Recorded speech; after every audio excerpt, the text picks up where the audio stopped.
नमस्कार दोस्तों, स्वागत है आपका हमारे इस चैनल पे। तो आज के इस वीडियो में हम एसएससी सीजीएल 2025 के प्रैक्टिस सेट को देखेंगे, जो कि आपका वेस्ट रहेगा 15 सितंबर first shift and second shift पे, जो कि आपका। तो चलिए वीडियो को शुरू करते हैं। वहीं बात कर लें आपका फर्स्ट शिफ्ट का, जो कि स्टूडेंट द्वारा जो कि रिव्यू दिया गया है कि GS was tough and random, math जो कि लेंदी है, इंग्लिश जो कि मॉडरेट है, और रीजनिंग जो कि सिर्फ आपका इजी पूछा जा रहा है। तो ये रहा जो कि आपका रिव्यू रहा। ओवरऑल रिव्यू की बात कर ले आपका फर्स्ट शिफ्ट का, तो मैथ जो कि आपका हार्ड आ रहा है, वहीं जीएस जो कि मॉडरेट आ रहा है, आपका कहीं से भी जो कि उठाकर पूछ दिया जा रहा है। वही इंग्लिश जो कि आपका हार्ड आ रहा है, और चारों सेशन में जो कि आपका रीजनिंग जो है कि आपका बहुत इजी आ रहा है, वेरी इजी आ रहा है आपका रीजनिंग। तो ये रहा ओवरऑल फर्स्ट शिफ्ट का रिव्यू। बाकी चलिए वहीं बात कर ले तो आपका 65 to 70 जो कि अटेम्प्ट करने लायक जो कि आपका है, कर लेते हैं तो आपका जो कि टायर 1 क्लियर होने के चांसेस ज़्यादा है, जो कि आपका ओवरऑल रिव्यू है। चलिए अब डिस्कस कर लेते हैं क्वेश्चन के, जो कि आपका फर्स्ट और सेकेंड शिफ्ट के बेस पर जो कि रहने वाला है कुछ क्वेश्चन। तो चलिए सभी क्वेश्चन को डिस्कस करेंगे। तो हम क्वेश्चन आपका एक बन सकता है कि चंद्रयान 3 मिशन में भारत की किस विदेशी स्पेस एजेंसी से जो कि सहायता प्रदान की थी? तो आपका ऑप्शन बी नासा यानी national aeronautics and space administration, जो कि आपका फुल फॉर्म होता है, तो नासा जो कि राइट आंसर हो जाएगा। वहीं आपका ईएसए का फुल फॉर्म पूछे तो यूरोपियन स्पेस एजेंसी हो जाएगा। वहीं जासा जेएक्सए का पूछे तो जापान एरोस्पेस एक्सप्लोरेशन एजेंसी हो जाएगा।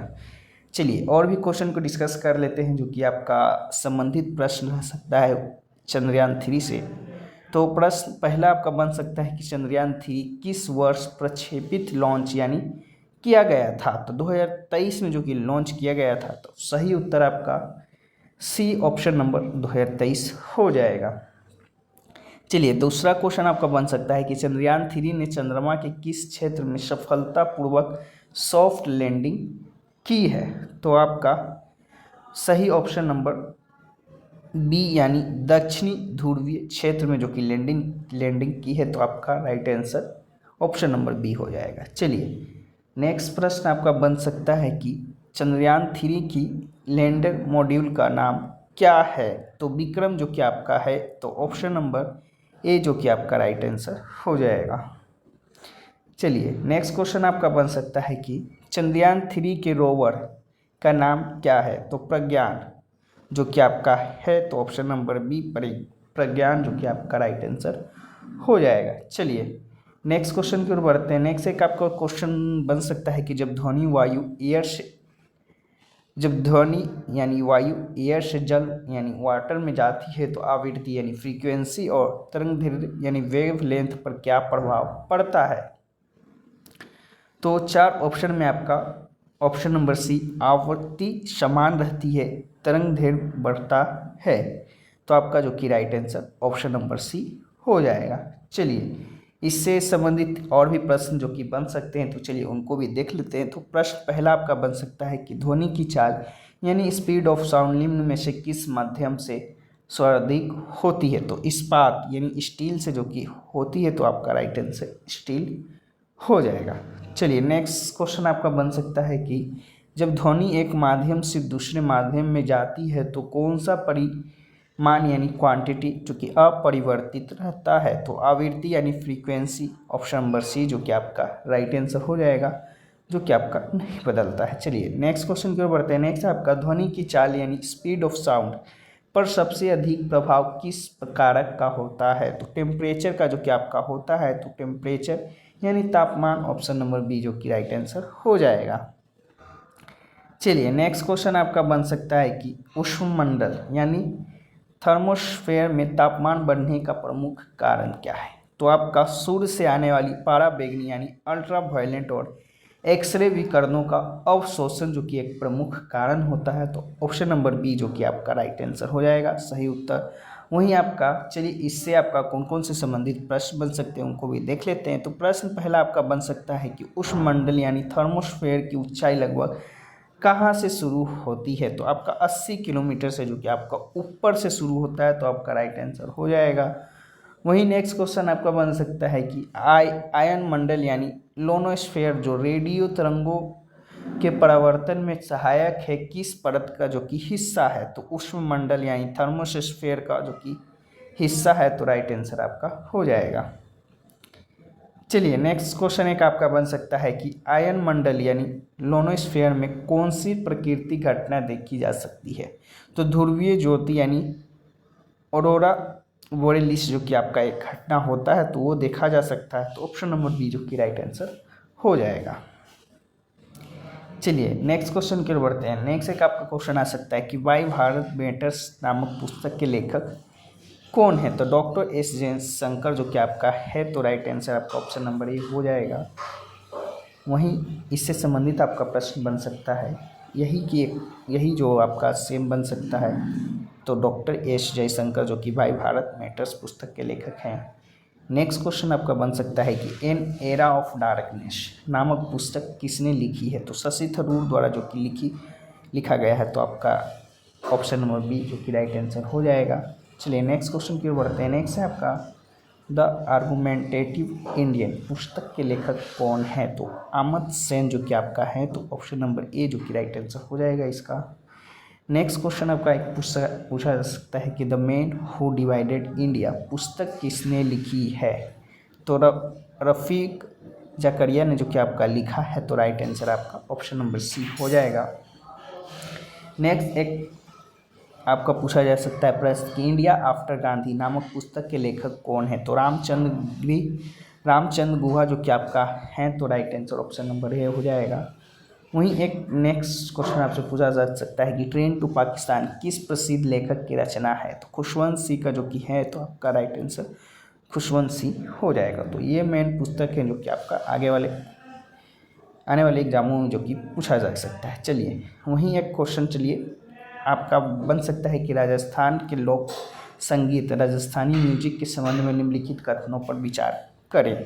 स्टेटमेंट बेस्ड जो कि क्वेश्चन आपका बहुत पूछा जाता है, तो चलिए इसको भी देख लेते हैं। तो पहला स्टेटमेंट आपका है कि मान को राजस्थान की शास्त्रीय लोक शैली माना जाता है। दूसरा है आपका पंथार, लंगा और मांगनियार समुदाय लोक गायन से जुड़े हैं। तीसरा आपका केसरिया बालम राजस्थान का एक प्रसिद्ध लोकगीत है। चौथा है आपका स्टेटमेंट राजस्थान का संगीत केवल शास्त्रीय परंपरा पर आधारित है और लोक धुनों का इसमें कोई स्थान नहीं है। तो आपका सही कथन जो कि पहचानने के लिए बोल सकता है इन चारों में से, तो आपका पहला, दूसरा, बात करें और तीसरा, तो ये तीनों जो कि आपका सही कथन है। वहीं आपका चौथा जो कि आपका बिल्कुल गलत कथन है। तो आपका राइट आंसर केवल 1, 2, 3 जो कि आपका ऑप्शन नंबर सी हो जाएगा। वहीं बात कर ले आपका इससे संबंधित कौन कौन से प्रश्न पूछे और जा सकते हैं, तो चलिए जान लेते हैं। प्रश्न पहला पूछा जा सकता है घूमर नृत्य किस राज्य का जो कि प्रसिद्ध लोक नृत्य शैली है। तो राजस्थान का जो कि है, तो राजस्थान आपका राइट आंसर हो जाएगा। नेक्स्ट है आपका कि प्रश्न दूसरा पूछा जा सकता है राजस्थान का कौन सा नृत्य विशेष रूप से कालबेलिया जनजाति से संबंधित है जिसे यूनेस्को ने अमूर्त सांस्कृतिक धरोहर की सूची में जो कि शामिल किया है। तो कालबेलिया जो कि आपका एक नृत्य होता है, तो ये राइट आंसर आपका हो जाएगा। नेक्स्ट एक क्वेश्चन आपसे पूछा जा सकता है कि भवई नृत्य राजस्थान की किस विशेषता के लिए प्रसिद्ध है। तो सिर पर मटके को रखकर संतुलन बनाते हुए नृत्य करना जो कि आपका विशेषता है भवई नृत्य का, जो का राइट आंसर हो जाएगा। चलिए नेक्स्ट क्वेश्चन आपका एक पूछा जा सकता है कि भारतीय संविधान का कौन सा अनुच्छेद जो कि राज्य और केंद्र शासित प्रदेश स्टेट एंड यूनियन टेरिटरीज की परिभाषा देता है। तो अनुच्छेद 1 जो कि आपका देता है, तो राइट आंसर हो जाएगा। वहीं बात कर ले और भी ये सभी अनुच्छेद के बारे में। अनुच्छेद 1 आपका कहता है कि भारत राज्य और केंद्र शासित प्रदेशों की परिभाषा देता है। वहीं अनुच्छेद 3 जो कि नए राज्य का गठन और क्षेत्र सीमा नाम में बदलाव से संबंधित है। वहीं अनुच्छेद 240 जो कि राष्ट्रपति को कुछ केंद्र शासित प्रदेशों के लिए विनियम यानी रेगुलेशन बनाने की शक्ति है।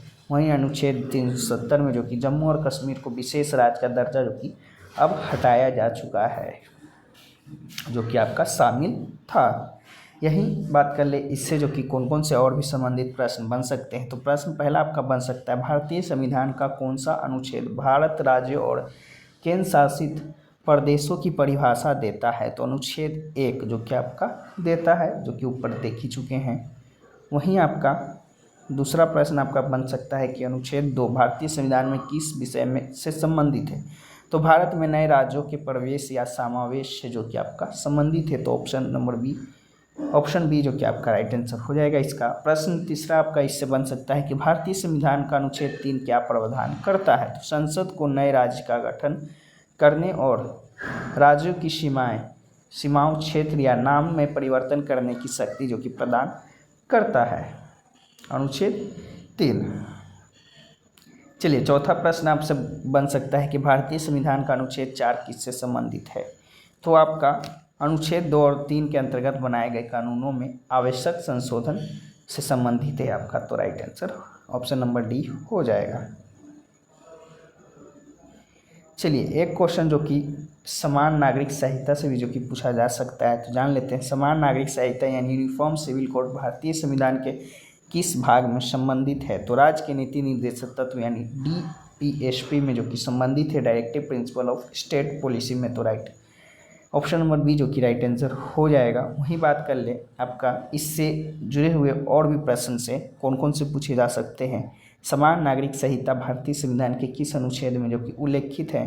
तो आपका अनुच्छेद 44 में जो कि आपका दिया गया है, तो राइट आंसर हो जाएगा। वहीं प्रश्न दूसरा की बात कर ले तो समान नागरिक संहिता संविधान के किस भाग का जो कि हिस्सा है। तो राज्य के नीति निर्देशक तत्व का जो कि हिस्सा है। तो ऑप्शन नंबर बी सी जो कि आपका राइट आंसर हो जाएगा। चलिए नेक्स्ट क्वेश्चन आपसे पूछा जा सकता है कि समान नागरिक संहिता का उद्देश्य क्या है। तो सभी नागरिकों के लिए समान कानून, जो कि आपका option number B right answer हो जाएगा। नेक्स्ट क्वेश्चन आपसे पूछा जा सकता है कि समान नागरिक संहिता किस संवैधानिक आदर्श पर जो कि आधारित है। तो समानता पर जो कि आधारित है। तो ऑप्शन नंबर ए जो कि राइट आंसर हो जाएगा। नेक्स्ट है आपका कि भारत में समान नागरिक संहिता को लागू करने की जिम्मेदारी किसकी जो कि है। तो संसद का जो कि होता है। तो आपका राइट आंसर हो जाएगा। चलिए एक क्वेश्चन आपका दिल्ली वायु प्रदूषण के संदर्भ में जो कि निम्नलिखित घटनाओं पर विचार कर कीजिए, ऐसा भी जो कि पूछा आपका जाएगा, जो कि स्टेटमेंट बेस रहेगा। तो चलिए जान लेते हैं। दिल्ली में सर्दियों के मौसम में वायु प्रदूषण का एक प्रमुख कारण प्रणाली यानी स्टबलिंग बर्निंग है। दिल्ली में वायु गुणवत्ता सूचांक AQI का आकलन केवल केंद्रीय प्रदूषण नियंत्रण बोर्ड CPCB करता है। AQI को 6 प्रमुख प्रदूषकों PM10, PM2.5, NO2, SO2, CO और O3 के आधार पर मापा जाता है। तो उपरोक्त में से कौन सा कथन जो कि सही है। तो केवल 1 और 3, पहला और तीसरा जो कि कथन आपका सही है, दूसरा जो कि नहीं है। तो आपका राइट आंसर केवल 1 और 3 हो जाएगा।